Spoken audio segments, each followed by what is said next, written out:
আমি আজ আপনাদের সামনে যে বিষয়টি নিয়ে আলোচনা করব সেটি হলো আমরা যে শরীয়তের দ্বীনের যে কথাবার্তা, শরীয়তের যে বিষয়গুলো মাসআলা মাসাইল ফতোয়া, এই দ্বীনি বিষয় কার কাছ থেকে শুনব, দ্বীনি যে ওয়াজ নসিহত আমরা কাদের কাছ থেকে শুনব। যে মানুষ এই ওয়াজ করে শরীয়তের কথা বলে, যে কোনো মানুষ বাজ বিচার না করে যে কোনো মানুষের কাছ থেকে কি আমি দ্বীনি কথা শুনতে পারবো, নাকি নির্ধারিত শরীয়তের গাইডলাইন আছে, শরীয়ত নির্ধারণ করে দিয়েছে কোন সমস্ত মানুষের কাছ থেকে আমি ইলমে দ্বীন শিক্ষা করতে পারবো। আমাদের অনেক সময় প্রশ্ন আসে এবং অনেক প্রশ্ন করেন যে দেখা যায় উলামায়ে কেরাম বিভিন্ন আলেম বিভিন্ন ধরনের কথা বলেন, একই বিষয়ে দেখা যায় বিভিন্ন উলামায়ে কেরামের কাছ থেকে বিভিন্ন ধরনের আমরা কথা শুনি। তখন সাধারণ মানুষের একটা প্রশ্ন আসে যে দেখা যায় এক আলেম এক ধরনের কথা বলেন, আরেক আলেম আরেক ধরনের কথা বলেন। তখন অনেককেই বলতে শোনা যায়, তখন তারা বলে আমরা কার কথা শুনবো। তখন কিছু মানুষ বলে যে আমরা কি উলামায়ে কেরামের কথা শোনা ছেড়ে দিব নাকি। দেখা যায় বিভিন্ন আলেম যেহেতু একজন আরেকজনের কথা বিপরীতমুখী হয়, তখন অনেক মানুষ মনে করে যে আমরা তাহলে উলামায়ে কেরামের দরবারে যাওয়া ছেড়ে দিব, তাদের কাছ থেকে শরীয়তের কথা শোনা ছেড়ে দিব, যেহেতু একজন আরেকজনের কথার সাথে মিল থাকে। আসলে এই তার সুন্দর জবাব আপনারা দিতে পারবেন। আসলে দেখা যায় বিভিন্ন ধরনের উলামায়ে কেরামের মধ্যে বিভিন্ন ভাগ রয়েছে, বিভিন্ন উলামায়ে কেরাম বিভিন্ন বিষয় নিয়ে আলোচনা করেন। তাই বলে উলামায়ে কেরামের কথা উপেক্ষা করা যাবে না, তাদের কাছে তাদের দরবারে যাওয়া বন্ধ করা যাবে না।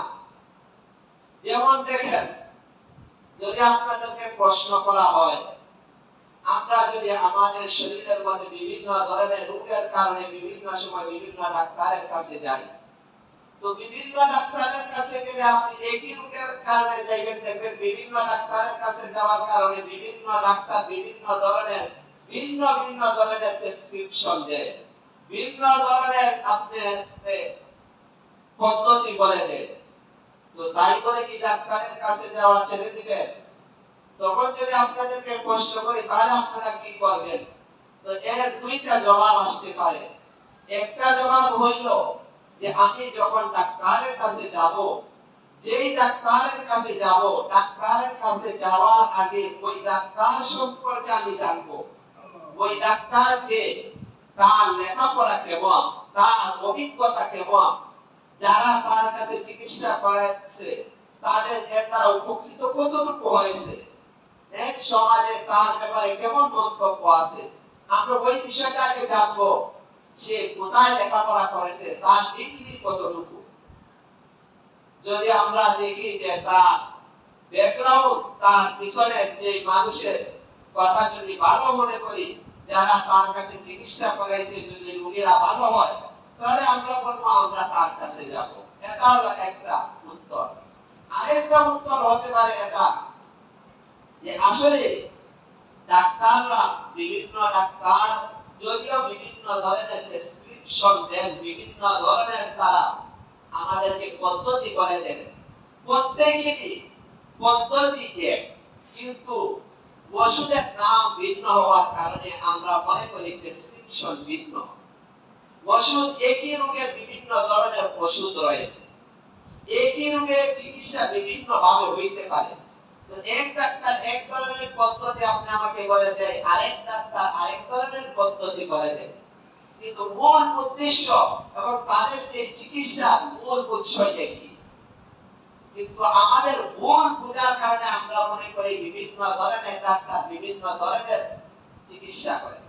তাদের চিকিৎসা এক, যদি সঠিক সে ডাক্তার হয়, আসলে দক্ষ ডাক্তার হয়, তাহলে তার ওষুধের নাম ভিন্ন হইতে পারে, কিন্তু মূল চিকিৎসা এক।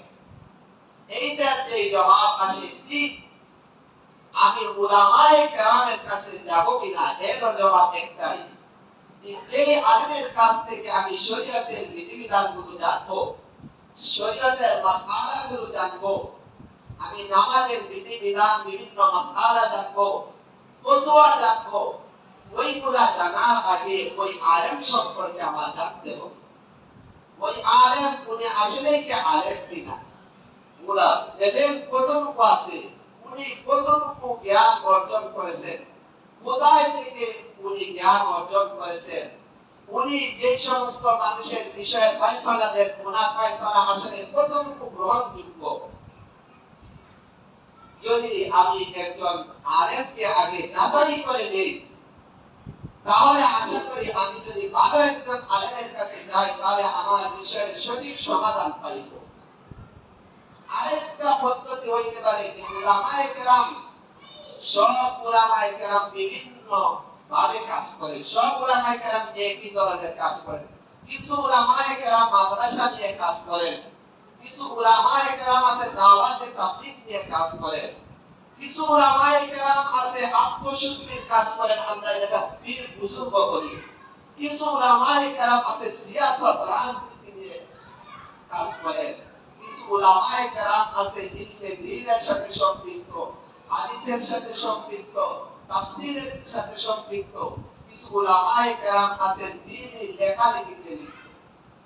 তো বিভিন্ন উলামায়ে কেরাম যে ধরনের যে কাজ করেন, উনি ওই কাজটা দিয়ে বেশি প্রাধান্য দেন, ওই কাজটা নিয়ে উনি কাজ করেন।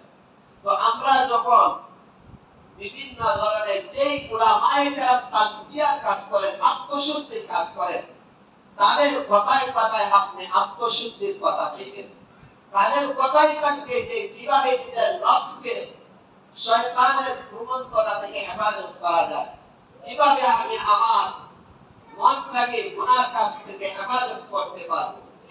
যারা দাওয়াতের তাবলীগের কাজ করেন, তারা দাওয়াতের ফজিলত, দাওয়াতের গুরুত্ব, ঈমানের গুরুত্ব, ওই সমস্ত বিষয় নিয়ে কথা বলেন। যারা জিহাদে কাজে লিপ্ত, জিহাদ করেন, তাদের কথায় জিহাদের গুরুত্ব আসবে যে ইলমে শরীয়তের মধ্যে জিহাদের গুরুত্ব কতটুকু। তো প্রত্যেকে যে সেক্টরে থাকে ওই বিষয়ে আলোচনা করেন। কারো আলোচনার সাথে কারো আলোচনার কোনো ভিন্নতা নেই, কিন্তু যে কাজ করে, যে লাইনে কাজ করে, উনি ওই ওনার কথাই বলবেন।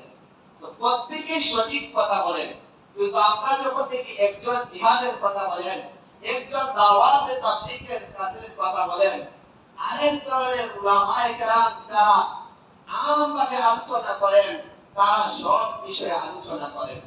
তো আমাদের বোঝার ভুল হওয়ার কারণে আমরা বুঝি না কোন ধরনের উলামায়ে কেরাম কোন ধরনের আলোচনা করেন। একজন উলামায়ে কেরাম রাজনীতি করেন, ইসলামী সিয়াসত। আল্লাহ রাসূল সাল্লাল্লাহু আলাইহি ওয়াসাল্লাম রাষ্ট্রনায়ক ছিলেন, আল্লাহ রাসূল সাল্লাল্লাহু আলাইহি ওয়াসাল্লাম দেশ পরিচালনা করেছেন। আল্লাহ রাসূলের পরবর্তীতে খুলাফায়ে রাশিদিন চারজন, আবু বকর রাদিয়াল্লাহু তাআলা আনহু, উমর রাদিয়াল্লাহু তাআলা আনহু, উসমান রাদিয়াল্লাহু তাআলা আনহু, আলী রাদিয়াল্লাহু তাআলা আনহু, তারাও রাষ্ট্র পরিচালনা করেছেন। সুতরাং ইসলামের মধ্যে, দ্বীনের মধ্যে সিয়াসত রয়েছে, রাজনীতি রয়েছে, দেশ পরিচালনা রয়েছে। তো একজন উলামায়ে কেরাম রাজনীতি করেন, তারা রাজনীতির কথা বলেন। তো কারো কথার সাথে কারো কথার কোনো ভিন্নতা নেই। সুতরাং আমাকে আগে বুঝতে হবে আসলে কারা কোন বিষয়ে কথা বলেন। যদি হক্কানি উলামায়ে কেরাম হয়ে থাকে, তাহলে তাদের কথার মধ্যে কোনো ভিন্নতা থাকে। এই কারণে এই মনে করে যে বিভিন্ন উলামায়ে কেরাম বিভিন্ন ধরনের কথা বলেন, এই কারণে তাদের দরবারে যাওয়া থেকে বন্ধ করা যাবে না। কারণ আল্লাহ তাআলা কোরআনে কারিমে বলেন, ফাসআলু আহলা যিকরি ইন কুনতুম লা তা'লামুন। অর্থাৎ তোমরা যারা জানো না, শরীয়তের বিধিবিধান সম্পর্কে যারা অজ্ঞ, যারা জানে, তাদের কাছে জিজ্ঞাসা করো। কারণ শরীয়তের বিধিবিধান এমনি জানা যাবে না। এমন নয় যে আমি জন্মগতভাবেই জেনে যাব, এইগুলা জানতে হবে। আর জানার জন্য আল্লাহ তাআলা বলছেন, যারা জানে তাদের কাছে তোমরা জিজ্ঞাসা করো। যারা জানে তাদের কাছে জিজ্ঞাসা করলে তারা সঠিক সমাধান দিবে, আর ওই সমাধান অনুযায়ী তোমরা তোমাদের জীবনকে করো। তো আমরা কাদের কাছ থেকে জানবো? শরীয়ত এর ব্যাপারে আমাদেরকে দিক নির্দেশনা দিয়েছে, কারণ এই দিন এটা সাধারণ বিষয় না। এই কারণে ইবনে সিরিন রাহমাতুল্লাহি আলাইহি বলেন, ইন্না হাযাল ইলমা দীনুন ফানজুরু আম্মান তাখুযুনা দীনাকুম। যে এই যে শরীয়তের বিধিবিধানগুলো, কুরআন হাদিস, কুরআনের তাফসীর, হাদিসের ব্যাখ্যা, শরীয়তের মাসআলা মাসাইল ফতোয়া, এইগুলা সাধারণ বিষয় নয়, এটা একটা গুরুত্বপূর্ণ বিষয়। এর দ্বারা তোমার ঈমান দুরস্ত হবে, ঈমান সঠিক হবে। এই কারণে ইবনে সিরিন বলতেছেন, এই সমস্ত শরীয়তের বিধান তোমরা কার কাছ থেকে জানবে? আগে ওই লোককে আগে যাচাই করো, তাকে আগে পরীক্ষা করে দেখো তার আসলে যোগ্যতা কতটুকু আছে, সে কি আসলে এই দ্বীনের বিষয় সম্পর্কে অভিজ্ঞতা অর্জন করেছে কিনা, সে কি দ্বীনের যে সমাধান দেয় নাকি সঠিক সমাধান দেয় নাকি ব্যতীত দেয়। আগে ওই লোককে আগে চিনো। কারণ যদি তুমি সঠিক আলেমকে, যদি কুরআন এবং হাদিসের বিষয়, শরীয়তের বিষয়, মাসালা মাসাইল ফতোয়া, এগুলা যদি সঠিক মানুষকে না জিজ্ঞাসা করো, তাহলে তুমি তোমার প্রশ্নের সঠিক সমাধান পাইবে না। আর যদি সঠিক সমাধান না পাও, তাহলে তুমি তোমার শরীয়তের বিধানগুলো সঠিকভাবে পালন করতে পারবে না। এই কারণে ইবনে সিরিন বলেন যে যাদের কাছ থেকে তুমি দ্বীনের বিষয়গুলো জানবে, আগে ওই লোককে যাচাই করতে হবে সে এই বিষয়ে অভিজ্ঞতা অর্জন করেছে কিনা, সে এই বিষয়ে দক্ষতা আছে কিনা। এই কারণে শরীয়তের প্রথম যে বিষয়টা আমাদেরকে দিক নির্দেশনা করে যে কাউকে জিজ্ঞাসা করার আগে জানতে হবে ওই লোক এই বিষয়ে জানে কিনা, সে কতটুকু এই বিষয়ে ইলমে দ্বীন অর্জন করেছে। তো এমন মানুষ থেকে জানতে হবে যে মানুষ এই বিষয় সম্পর্কে দক্ষতা অর্জন করেছে। ঠিক তদ্রূপভাবে যেমন ভাবে আমরা ওয়াজ, নসিহত, মাসআলা মাসাইল ফতোয়া এইগুলা জানার ক্ষেত্রে যেমন যে মানুষের ওয়াজ নসিহত আমরা শুনবো, ওই লোককে আগে যাচাই করে নিব তার জ্ঞান সম্পর্কে।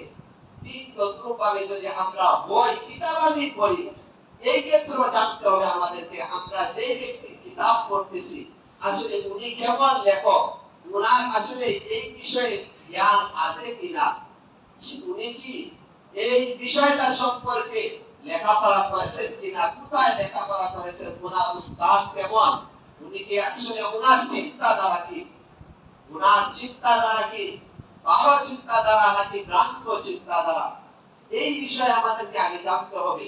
যদি আমরা ওইগুলা না জানি, তাহলে যে কোনো মানুষের কাছ থেকে শরীয়তের বিধানগুলো আমরা জিজ্ঞাসা করব, আর জিজ্ঞাসা করার কারণে ওই লোক যদি এই সম্পর্কে অভিজ্ঞতা অর্জন না করে থাকে, তাহলে সে নিজেও পথভ্রষ্ট হবে, মানুষকেও ভুল সমাধান দেওয়ার কারণে মানুষকেও পথভ্রষ্ট করবে।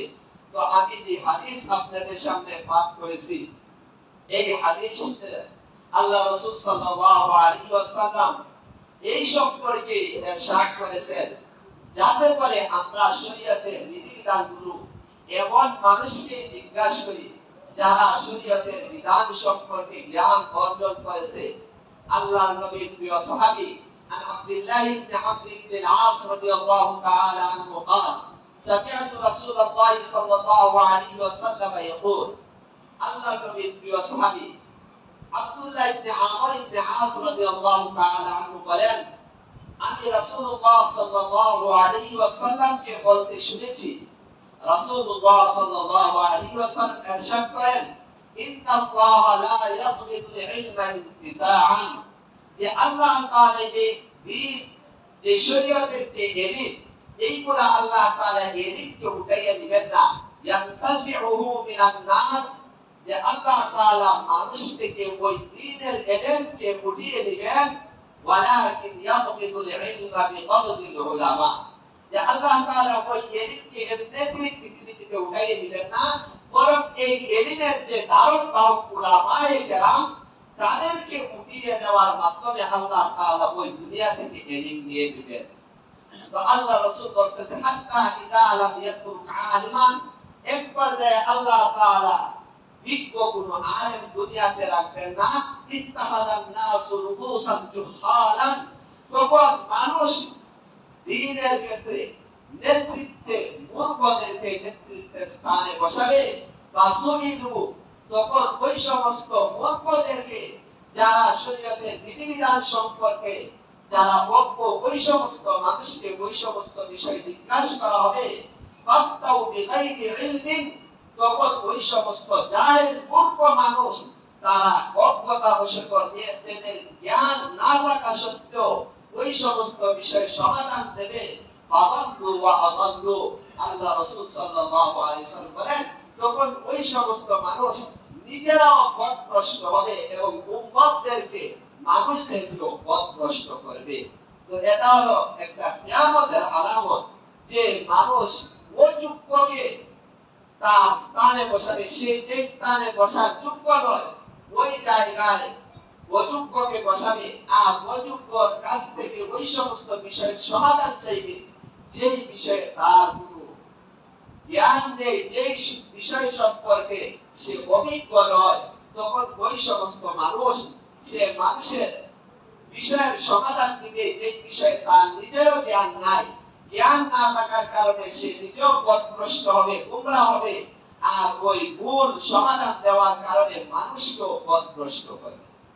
এই কারণে শরীয়ত বলে যে আমি দ্বীনের কোনো বিষয় জানার আগে আমি ওই বিষয় সম্পর্কে যে জ্ঞাত তাকে আমি জিজ্ঞাসা করব।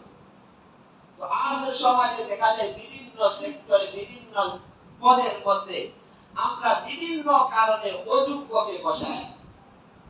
অনেক সময় দেখা যায় যে আত্মীয়তার কারণে আমরা অযোগ্য স্থানে অযোগ্য ব্যক্তিকে বসাই। তো অযোগ্য ব্যক্তিকে যখন কোন স্থানে বসাই তার অযোগ্যতার কারণে ওই স্থানটা ধ্বংস হয়ে যায়।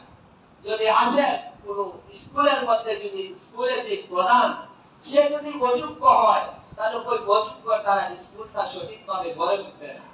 আর যদি ওই স্কুলটা ভালোভাবে না চলে তাহলে ওই স্কুলের মধ্যে যারা লেখাপড়া করবে ছাত্র ভালোভাবে গড়ে উঠবে না, তারা সঠিক জ্ঞান অর্জন করতে পারবে না। ঠিক তদ্রূপভাবে যদি মাদ্রাসার প্রিন্সিপাল আসেন, যদি যোগ্য ব্যক্তিকে মাদ্রাসার দায়িত্ব না দেন তাহলে তিনি সঠিকভাবে ওই মাদ্রাসা পরিচালনা করতে পারবেন না।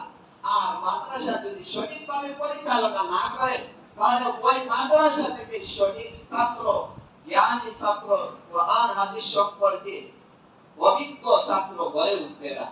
ঠিক তদ্রূপভাবে আসুন মসজিদের মধ্যে যদি সত্যিকারের সঠিক আলেম, বিজ্ঞ আলেমকে যদি মসজিদের ইমামতের দায়িত্ব দেওয়া না হয়, খতিবের দায়িত্ব না দেওয়া হয়, তাহলে ওই আলেমের জ্ঞান না থাকার কারণে সে মুসল্লিদের সামনে এমন কিছু কথা বলবে যেগুলো সে নিজের ব্যক্তিগত বলবে, কিন্তু তার নিজের জ্ঞান না থাকার কারণে এমন কিছু কথা বলবে যেগুলোর কারণে সে নিজেও ভুল কথা বলবে। তার মুসল্লিদের সামনেও ভুল ফতোয়া দিবে, মাসআলা মাসাইল দিবে। তখন তার ভুল মাসআলা মাসাইল শোনার কারণে মুসল্লিরাও এর উপর আমল করবে। তো সেই ব্যক্তি নিজেও পথভ্রষ্ট হবে, অন্যদেরকেও পথভ্রষ্ট করবে। তো বিভিন্ন কারণে আমরা বিভিন্ন জায়গায় সঠিক মানুষকে বসাই না। অনেক সময় নিজের আত্মীয়তার কারণে সে ওই কাজে ওই পদের যোগ্য নয়, তারপর আমি আত্মীয়তার কারণে বসাই দিই।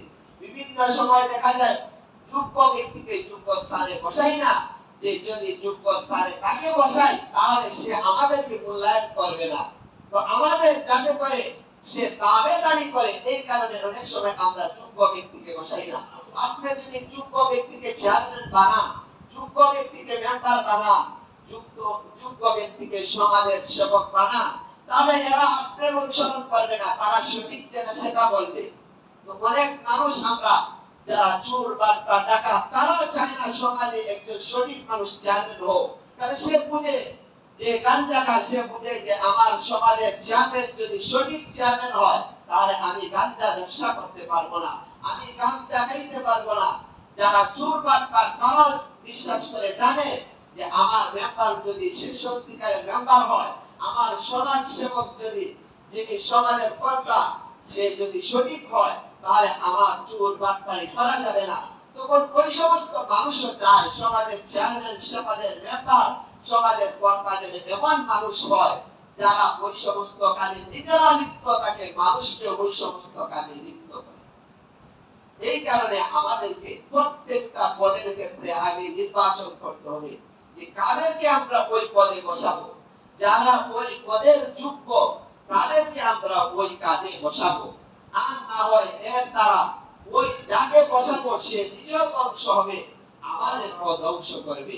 এই কারণে আল্লাহ রাসূল সাল্লাল্লাহু আলাইহি ওয়াসাল্লাম বলেন যে যখন কোন মানুষকে আমরা সে ওই কাজের যোগ্য না, তারপর যদি ওই কাজে ওই দায়িত্বে বসাই তাহলে যারা তাকে বসাইবে তারাও এর গুনাহগার হবে। কারণ আমরা জানি ওই লোক ওই কাজের দায়িত্ব যোগ্যতা নেই তার কাছে, তার সত্ত্বেও যদি আমরা তাকে, যে ব্যক্তি মেম্বার হওয়ার যোগ্যতা নেই, যে ব্যক্তি নিজের নামটা লিখতে পারে না, ওই ব্যক্তি কিভাবে একজন মেম্বার হইতে পারে, সে কিভাবে একটা সমাজের কাউন্সিলর হইতে পারে, সে কিভাবে একজন চেয়ারম্যান হইতে পারে। তো আমরা যদি ওই ব্যক্তিকে বসাই, যারা বসাবো তারা এর গুনাহগার হইব। সে তো গুনাহগার হবে মানুষকে ভ্রান্ত পথে চালানোর কারণে, সে নিজে মানুষের ক্ষতি করার কারণে। আমরা যারা তাকে সাপোর্ট করছি, যাকে ওই দায়িত্বে বসাইছি, আমরা গুনাহগার হইব। কারণ আমাদের দায়িত্ব ছিল আমরা যোগ্য একজন ব্যক্তিকে তার যোগ্য স্থানে বসানো, যোগ্য একজন কর্তা, যোগ্য একজন সমাজ সেবককে সমাজের দায়িত্ব দেওয়া, যার মাধ্যমে মানুষের হক সঠিকভাবে পাইবে, যে মানুষের হক গুলো সঠিকভাবে দিবে, যার কাছে গেলে মানুষ সমাজের বিচারে সঠিক সমাধান পাইবে। এটা আমাদের দায়িত্ব ছিল আমরা এমন একজন লোককে নির্বাচন করা। তো যদি আমরা না করি তাহলে আল্লাহ রাসূল বলেন যে যখন সমাজে অযোগ্য লোককে কোন স্থানে বসানো হবে, আল্লাহ রাসূল সাল্লাল্লাহু আলাইহি ওয়াসাল্লাম হাদিসে বলেন তখন তোমরা কিয়ামতের অপেক্ষা করো। কারণ কিয়ামত তখন হবে যখন আমানতের খিয়ানত করা হবে। আল্লাহ রাসূল সাল্লাল্লাহু আলাইহি ওয়াসাল্লাম যখন সাহাবায়ে কেরামকে বললেন, আবু হুরায়রা রাদিয়াল্লাহু তাআলা থেকে হাদিস আছে যে ইযা তুকিআতিল আমানাতু ফান্তাদিরিস সাআ, আল্লাহ রাসূল বলেন যখন আমানতের খিয়ানত করা হবে তখন তোমরা কিয়ামতের জন্য অপেক্ষা করো। তখন সাহাবায়ে কেরাম জিজ্ঞাসা করলেন, ক্বালা কাইফা, এটা কিভাবে ইদাআতুহা, যে আমানতকে নষ্ট করা কিভাবে হয়? আল্লাহ রাসূল সাল্লাল্লাহু আলাইহি ওয়াসাল্লাম ক্বালা ইযা ফুসিদাল আমরু ইলা গায়রি আহলিহি, যে কোন কাজের দায়িত্ব যদি গায়রে আহল, অর্থাৎ যে যোগ্য নয় এমন উপযুক্ত, যে ব্যক্তির কোন কাজের যোগ্যতা নেই, ওই ব্যক্তিকে যদি কোন কাজের দায়িত্ব দেওয়া হয়, আল্লাহ রাসূল বলেন ফান্তাদিরিস সাআ, তোমরা তখন কিয়ামতের অপেক্ষা করো। তো বর্তমান তাকাইলে দেখবেন প্রত্যেকটা সেক্টরে অযোগ্য ব্যক্তিকে আমরা বসাই বিভিন্ন স্বার্থের কারণে। অনেক মানুষ আমরা স্বার্থ যে যদি যোগ্য ব্যক্তিকে বসাই তাহলে আমার যে উদ্দেশ্য সেটা আমি পূরণ করতে পারবো না। ভালো মানুষও চায় না আসলে সমাজের মধ্যে ভালো মানুষ নেতৃত্বে থাকুক, ভালো মানুষ সমাজ সেবক হোক, এটা কেউ চায় না। কারণ যে সে তার উদ্দেশ্য পালন করতে পারবে না। এই কারণে আল্লাহ রাসূল সাল্লাল্লাহু আলাইহি ওয়াসাল্লাম বলেন যে যে কাজের উপযুক্ত নয় ওই কাজে ওই সমস্ত মানুষকে বসানো ঠিক নয়। যদি হয় তাহলে এর দ্বারা সে নিজে যেমন গুমরাহ হবে, সমাজকেও গুমরাহ করবে।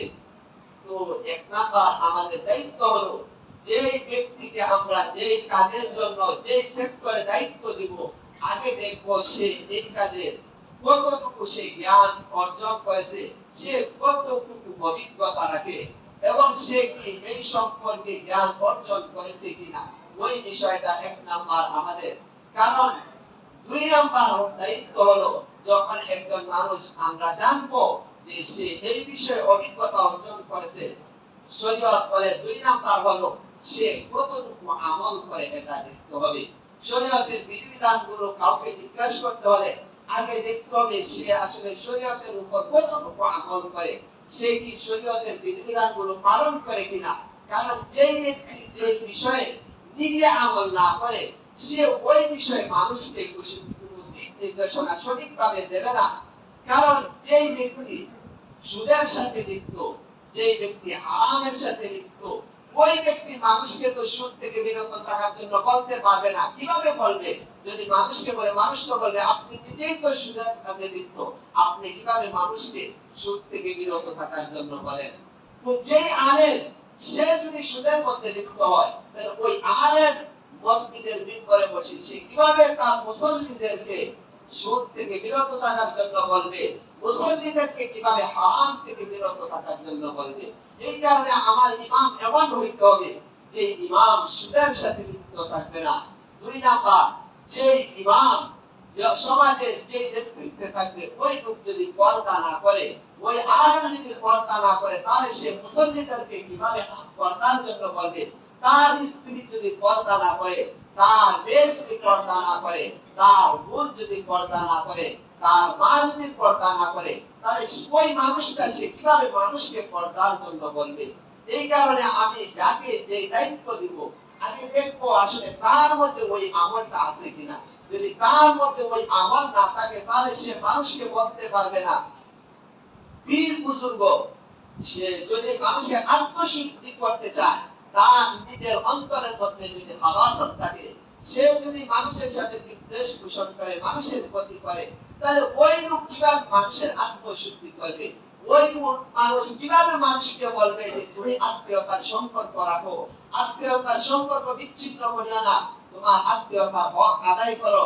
যে ব্যক্তি তার মাতা পিতাকে শ্রদ্ধা করে না, মাতা পিতার সাথে খারাপ আচরণ করে, ওই লোক কিভাবে মানুষকে বলবে যে তোমরা মাতা পিতার সাথে ভালো আচরণ করো?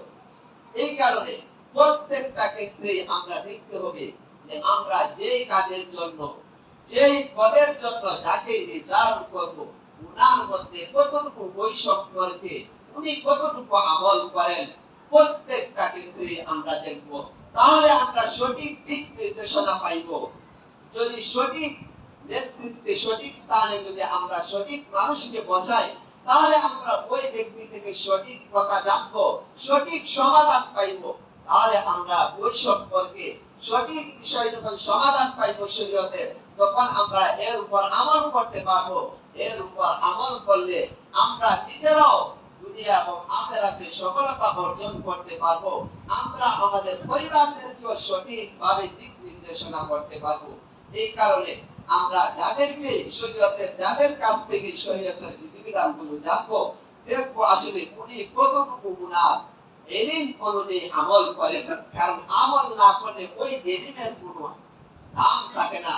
কারণ এলিমের দাম তখনই হয় যখন আমল করা হয়। এই কারণে আল্লাহ রাসূল সাল্লাল্লাহু আলাইহি ওয়াসাল্লাম হাদিসে বলেন, মান আমিলা বিমা আলিমা আওরাতাল্লাহু তাআলা ইলমা মা লাম ইয়ালাম। যে ব্যক্তি যতটুকু জানে, সে যদি এতটুকুর উপর আমল করে, তো আল্লাহ তাআলা তাকে এমন জ্ঞান দান করেন যে সম্পর্কে তার জ্ঞান থাকে। এই কারণে আমাদের উচিত হলো আমরা যতটুকু জানি শরীয়তের বিধিবিধান সম্পর্কে, এর উপর আমল করা। তো আমল করলে আমি যে সম্পর্কে জানি না, আল্লাহ তাআলা ওই সমস্ত বিষয় আমাকে জানাইয়ে দিবেন। তো এর জন্য প্রত্যেকের কর্তব্য যে আমরা শরীয়তের যতটুকু জানি, আমরা কতটুকুর উপর আমল করতেছি। আমরা জুমার নামাজে বিভিন্ন ওয়াজ নসিহতে, মোবাইলের ওয়াজ নসিহতে হালাল হারাম সম্পর্কে জানতেছি, কতটুকু আমি এর উপর আমল করতেছি। প্রত্যেকে এই বিষয়টা নিজেকে জিজ্ঞাসা করা দরকার যে আসলে আমি কতটুকু আমার জানা অনুযায়ী আমল করতেছি। কারণ আল্লাহ তাআলা প্রত্যেককে জিজ্ঞাসা করবেন যে তুমি যে পরিমাণ জেনেছো এর উপর কতটুকু আমল করেছো। তো প্রত্যেককে কিয়ামতের ময়দানে এর জবাব দিতে হবে। যদি আমি হালাল হারাম সম্পর্কে জেনে থাকি, তাহলে আল্লাহ তাআলার দরবারে অস্বীকার করার কোনো পন্থা থাকবে না। কারণ আল্লাহ তাআলা প্রত্যেকটা জিনিসকে হয়তো আমরা জানি, আমাদের জবান দ্বারা অস্বীকার করতে পারি, কিন্তু আল্লাহ তাআলা বলেন ইন্নাস সামআ ওয়াল বাসারা ওয়াল ফুআদা কুল্লু উলাইকা কানা আনহু মাসউলা। ইন্নাস সামআ যে কান, ওয়াল বাসার দৃষ্টি, ওয়াল ফুআদ বক্ষ, কুল্লু উলাইকা কানা আনহু মাসউলা। যে আল্লাহ তাআলা বলতেছেন মানুষের কর্ণ, মানুষের জিহ্বা, মানুষের অন্তর, মানুষের হাত, মানুষের পা, প্রত্যেকটা জিনিসকে আল্লাহ তাআলা জিজ্ঞাসা করবেন তখন ওই জবানকে আল্লাহ তাআলা সিল মেরে দিবেন, জবানকে বন্ধ করে দিবেন। জবানের কথা বলতে চাইলেও তখন বলতে পারবো না। তখন আমার হাত সাক্ষী দিবে, তখন আমার পা সাক্ষী দিবে, তখন আমার কান সাক্ষী দিবে। যখন আমরা অস্বীকার করব যে আমরা আসলে শরীয়তের বিধিবিধান তো জানি নাই, আমরা তো হালাল হারাম শুনি নাই, আমরা সুদ ঘুষ এইগুলাদের জঘন্য অপরাধ, এইগুলা আমরা জানতাম না, মানুষের হক নষ্ট করলে যে এত বড় পাপ হয়, আত্মীয়তার সম্পর্ক ছিন্ন করলে এত বড় গুনাহ হয়, তখন আমরা অস্বীকার করব। তো কান তখন স্বীকার করবে, তখন আল্লাহ তাআলা দরবার সাক্ষী দিবে, না সে অমুক মসজিদে অমুক বয়ানে অমুক সময় সে এই কথা শুনেছে কিন্তু আমল করে নাই। এই জন্য আমাদের প্রত্যেকেরই উচিত যে সঠিক আলেম উলামায়ে কেরামের কাছ থেকে শরীয়তের বিধানগুলো জানা, যে যে বিষয়ে যতটুকু আমরা জানবো এর উপর আমল করার চেষ্টা করব। আমল ছাড়া যতই আপনি আমি জানি এর উপর কোন ফজিলত নেই যদি আমল না করতে পারি। শোনা কথায় শোনা যায় যে ইবলিস সবচেয়ে বড় জ্ঞানী ছিল, কিন্তু ওই ইবলিস আমল না থাকার কারণে, এলিম অনুযায়ী সে আমল না করার কারণে ইবলিস ছিল ধ্বংস হয়ে গেছে। তো আপনি আমিও যতই জানি যতই জ্ঞানী হই, কিন্তু আমি যদি না মানি তাহলে ওই জানার কোনো মানে নাই, জানার কোনো ফজিলত নেই। আলেম হইল কিন্তু ওই আলেম যদি তার এলিম অনুযায়ী আমল না করে তাহলে আল্লাহ তাআলা নিকট ওই আলেমের কোনো মূল্য থাকবে না।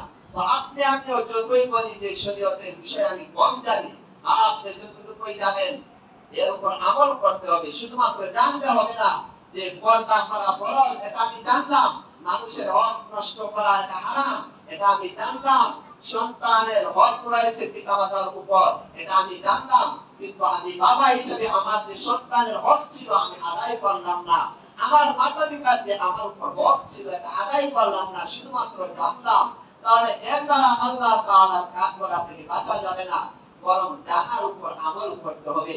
আমরা পিতা হিসেবে আমার অধীনস্থ যে পরিবারের প্রত্যেকটা সদস্য আছে তার যে হক আছে এটা আমার আদায় করতে হবে। আমার সন্তানের যে হক ছিল সেটা আগে আমাকে আদায় করতে হবে, তারপর সন্তানের উপর আমার যে হক সন্তান তখন আদায় করবে। আজ আমরা আমাদের যে হক সেটাই আমরা আদায় করি না। এই কারণে দেখা যায় সন্তানরা যখন বড় হয় তখন পিতা মাতার খোঁজ খবর নেয় না, তার যে দায়িত্ব ছিল এটা আদায় করে না। আমার ভুল হয়েছে, আমি আমার সন্তানের যে সঠিক দায়িত্ব ছিল আমি এটা আদায় করি নাই। সন্তানদের শরীয়ত যেভাবে গড়ার কথা করে দিয়েছে, সন্তান কিন্তু একটা অত্যন্ত গুরুত্বপূর্ণ একটা আমানত। সন্তান আল্লাহ তাআলা সবাইকে দেন না, আল্লাহ তাআলা যাকে চান তাকে সন্তান দেন। আল্লাহ তাআলা কুরআনে কারিমে বলেছে যে আল্লাহ তাআলা যাকে চান ছেলে সন্তান দেন, আল্লাহ তাআলা যাকে চান মেয়ে সন্তান দেন, আল্লাহ তাআলা যাকে চান ছেলে মেয়ে উভয়টাই দান করেন, আবার আল্লাহ তাআলা যাকে চান তাকে বান্দা বানিয়ে দেন। তো আল্লাহ তাআলা এই যে সন্তান দিয়েছেন আপনি আমাদেরকে, ওই সন্তান একটা বড় একটা আমানত। তো এই আমানতটাকে আমার সঠিকভাবে কাজে লাগাতে হবে। সন্তানকে যেভাবে কোরআন হাদিস বলে সেভাবে আমার করতে হবে। সন্তানের যে হক আছে আল্লাহ তাআলা আল্লাহ রাসূলের মাধ্যমে কিভাবে সন্তানের হক কিভাবে আদায় করব, রাসূল সাল্লাল্লাহু আলাইহি ওয়াসাল্লাম বলে দিয়ে গেছেন যে সন্তান যখন 7 বছর হয় তখন সন্তানকে আপনারা নামাজের আদেশ করেন। 10 বছর হলে সন্তান যদি নামাজ না পড়ে তাহলে তাকে আঘাত করেন, প্রহার করেন। তো আপনি আমি কতটুকু আমি আদায় করতেছি? সন্তানের তো আমার কাছে হক ছিল আমি সন্তানকে শরীয়তের বিষয় সম্পর্কে শিক্ষা দেওয়া, শরীয়তের যে সমস্ত বিধান জানলে আমার সন্তানটা সঠিকভাবে জিন্দেগি কাটাইতে পারে, হকের উপর থাকতে পারে, হালাল হারাম চিনতে পারে, পিতামাতা হক আদায় করতে পারে, আত্মীয়র হক আদায় করতে পারে, ওই সমস্ত বিষয়গুলো আমি অভিভাবক হিসেবে আমার দায়িত্ব ছিল আমার সন্তানকে শিক্ষা দেওয়া। আজ আমরা গাফেল, দুনিয়া সম্পর্কে সবকিছুই বুঝি, সন্তানকে শিক্ষা দেই, কিন্তু শরীয়তের হক বলে কিছু আমার দায়িত্ব রয়েছে আমার সন্তানকে দেওয়া, ওই সম্পর্কে আমরা অজ্ঞতা আমরা নিজেরা বুঝতেও চাই না, সন্তানকে ওই সমস্ত বিষয়ে শিক্ষাও দেই না, যার কারণে দেখা যায় সন্তান বড় হয় তখন আমাদের বিভিন্ন ধরনের অভিযোগ থাকে যে সন্তানকে লালিত পালিত করলাম, সন্তানের জন্য পায়ের গাম মাথায় ফেললাম, সন্তানের জন্য কত রাত্রি ঘুম হারাম করলাম, সন্তানের জন্য কত কিছুই করলাম, কিন্তু ওই সন্তান আজ আমাকে মূল্যায়ন করে না, আজ সন্তান হিসেবে আমার পিতার খোঁজ খবর নেয় না। আসলে মূল হইল আমি সন্তানের যে মূল প্রাপ্য ছিল সেটাই দিই নাই, আমি তাকে শরীয়ত সম্পর্কে অবগত করাই নাই। যদি শরীয়ত সম্পর্কে সে জানতো, কোরআন হাদিসের বিষয়গুলো সে জানতো যে মাতা পিতা আমার উপর হক রয়েছে, তাহলে ওই সন্তান পিতা মাতার সঙ্গে অসৎ আচরণ করতো না, ওই সন্তান পিতা মাতাকে বৃদ্ধাশ্রমে দিত না, ওই সন্তান পিতা মাতার উপর আঘাত করত না। এর কারণ হলো আমরা এই কারণে শরীয়তের বিধিবিধানগুলো আমরা নিজেরা আগে সঠিকভাবে জানতে হবে। জানার জন্য যারা সঠিকভাবে জানে তাদের কাছ থেকে জানতে হবে এবং এর উপর নিজেরা আমল করতে হবে। এবং আমার মধ্যে যে সমস্ত লোক রয়েছে তাদেরকে আমার জানাইতে হবে। এর মাধ্যমে আমি নিজেও সফলতা অর্জন করতে পারবো, আমার পরিবারও সফলতা অর্জন করতে পারবো। যদি আমি দুনিয়াতে সফলতা অর্জন করতে চাই, আখিরাতে সফলতা অর্জন করতে চাই, সম্মান অর্জন করতে চাই, তো উমর রাদিয়াল্লাহু তাআলা বললেন যে মানুষের মর্যাদা, মানুষের সম্মান আল্লাহ তাআলা দ্বীনে ইসলামের মাধ্যমে দিয়েছেন। তো উমর রাদিয়াল্লাহু তাআলা বললেন যে আমরা যদি ইসলাম ব্যতীত অন্য কোনো জায়গায় সম্মান চাই তাহলে সম্মান পাইব না, বরং আল্লাহ তাআলা আমাদেরকে লাঞ্ছিত করবেন। তো আপনি আমার মর্যাদা, আমার সফলতা দ্বীনের মধ্যে রয়েছে। দ্বীনের বিধিবিধানগুলো যদি আপনি আমি সঠিকভাবে জানি, প্রত্যেকটা বিধিবিধান যদি সঠিকভাবে মানতে পারি, এর মাধ্যমে আল্লাহ তাআলা আপনি আমাকে দুনিয়াতেও সম্মানজনক জিন্দেগি দান করবেন, আল্লাহ তাআলা দুনিয়াতে সফলতা দেবেন এবং আখিরাতেও চিরন্ত অনন্তকাল আল্লাহ তাআলা চিরস্থায়ী জান্নাত দিবেন। তো আসুন আপনি আমি প্রত্যেকই শরীয়তের প্রত্যেকটা বিধিবিধান সঠিকভাবে জানি এবং এর উপর আমল করার চেষ্টা করি। আল্লাহ তাআলা আমাদের সবাইকে সঠিক দ্বীনের প্রত্যেকটা বিষয় সঠিকভাবে জানার তৌফিক দান করুন এবং এই অনুযায়ী আমল করার তৌফিক দান করুন। আমিন। ওয়া আখিরু দাওয়ানা আলহামদুলিল্লাহি রাব্বিল আলামিন। যারা